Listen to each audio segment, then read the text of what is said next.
Welcome back, Guardians, to another Destiny video, and in this Destiny video I wanted to talk to you guys about the hard mode raid, the tactics needed, and on top of that, you know, what's changed from the normal mode to the hard mode. So first and foremost, the very start of the raid where you jump in and you take all the charges and you slam the things, nothing seems to have really changed dramatically there. It's still very much the exact same thing.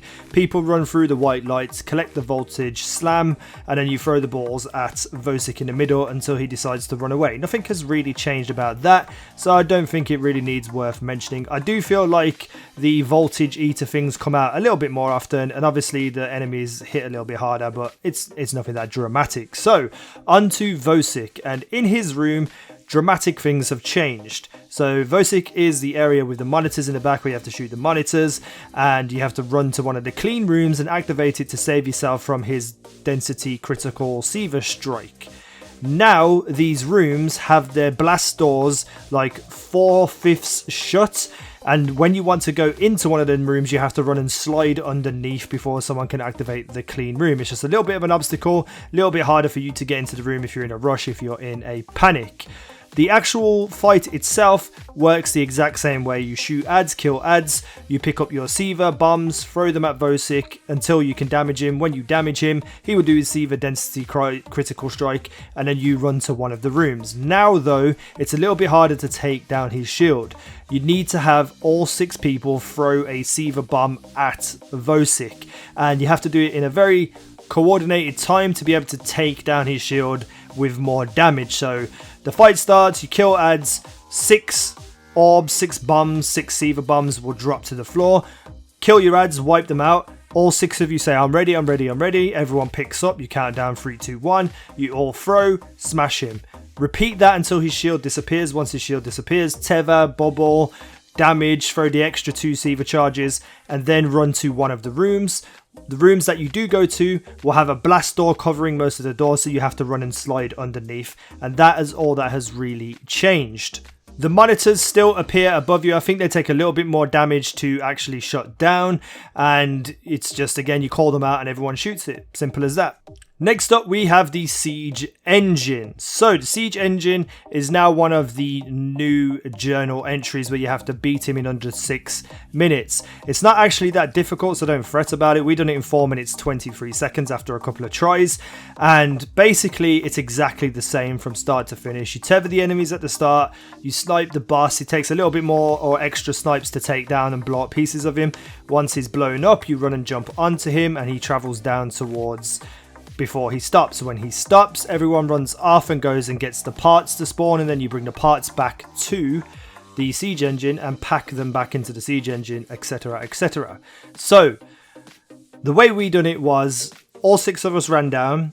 I was the person in charge of killing Aksis, so he couldn't shut down the Siege Engine. So I ran up with all the other people, wiped out the ads, and all the parts dropped. I then shot the 2 first slow bubbles, or at least tried to, and then I ran back to the Siege Engine while setting off all the slow bombs ahead of my teammates, so that by the time they've carried the pieces, all the slow bombs have dissipated and they can just walk through.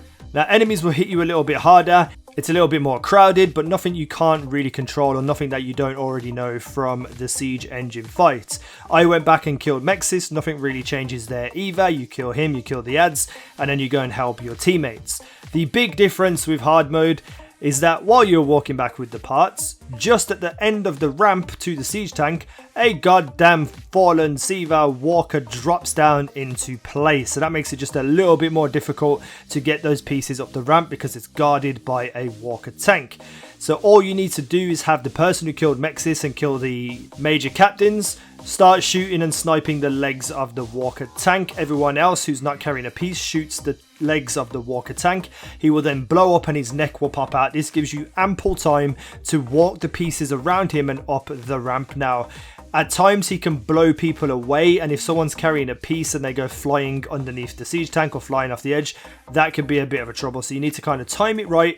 So when he's down and his neck has popped out, everyone runs around and gets up the ramp. I don't think you have to actually kill him. I think everything. Once you put everything back into the siege engine, it just blows up and dies anyway. But we didn't feel like killing him and then running the pieces up, even though you probably could do that. We just, while he was down and his neck was popped open, we just ran the pieces around him. So not too difficult whatsoever. Next, we move on to Aksis Part 1. Now, this is very much the same as what you already know. You go kill the servitors, you get the bombs, you throw them at the panels that are on the sides of Aksis and on the sides of the walls, on the pillars, etc. It's the same concept, same premise. The only difference is now that there is one of those Seaver turrets on each side, one on the left, one on the right, and one in the center. So you need to take down these turrets because they will constantly respawn and they do kill people quite quickly. But it is also extremely manageable. I got the raid sniper, which is the same impact as the Devil's Dawn, and it was a one-shot kill to those turrets. So basically what I was doing was I was just waiting for mine to spawn.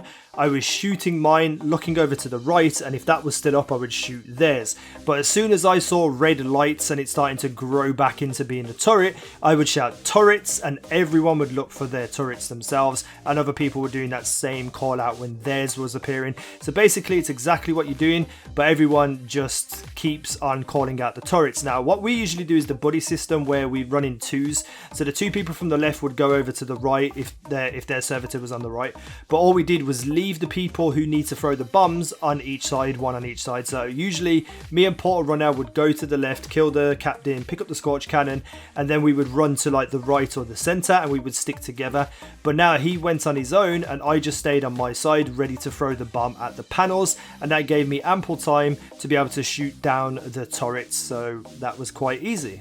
And last but not least, Aksis Part 2. So we feel like he fires more Seaver balls, and we also feel like there are more ads. We can't really confirm that, but it definitely feels like you're under a lot more pressure. You don't have any cannons to worry about, which is great, but what you do have to worry about is the constant respawn of servitors. Before, it used to be you get 3 bombs, throw them at Aksis and it will take down his shield. Now I believe it's 9 bombs, or at least 8 bombs. So what's going to happen is the servitors are going to constantly respawn, like on the third wave of when you're doing Aksis 1 on normal. The servitors will keep on spawning, so you need to be running with your partner from servitor to servitor depending on what one you are. So if you're void, you need to go find a void one and then see which spawns on your side, call it out, run to your next void one, blow it up, and you're just constantly throwing these bombs at Aksis. I think it takes about 8, and then same old thing, you jump up, slam on his back, etc, etc, do damage, get him stunned on the third phase, do damage, and then go to the tissue boxes and return. So the only thing that has really changed is that the servitors constantly spawn now because of the fact that you need more bombs to kill him. So all in all, this raid is awesome. The heroic mode is so much better than the normal mode, so much more fun, so much more challenging. It did take us like 2.5 hours, and you'll see a full video of it tomorrow on my channel from start to finish. But it definitely was a lot of fun and I absolutely loved it. So if you've completed the heroic mode, let me know what you think of it. Let me know what part you're on. If you're struggling, if you're stuck, let me know what you're thinking of it so far. So the footage that you just seen in the background throughout this video is what I live streamed today. So once the heroic mode went live, I streamed. You obviously saw me upload videos saying live now, come over and watch me. And I just want to thank you guys for your support on coming out and visiting those streams.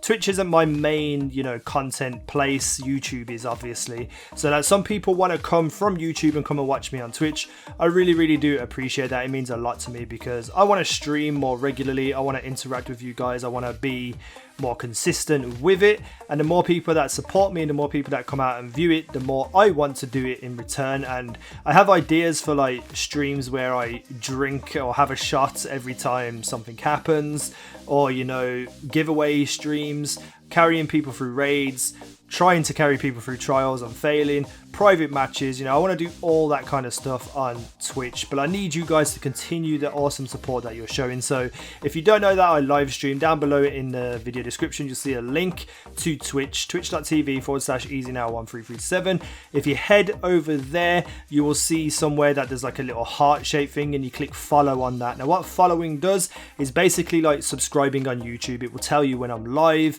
I'll also be tweeting out when I'm live, so make sure you follow me on Twitter. And every single time I stream, you come over, we chill, we chat, we request music and play silly music in my ears and people trolling me and such things. We have great conversation and we watch some great gameplay in Destiny. So I just wanted to, you know, give myself a little shout out there, and hopefully you guys come over to Twitch and join in the fun. So make sure you go over there, link in the video description, hit that follow button. But anyway guys, thank you for watching. I've been easynow and you guys have been awesome.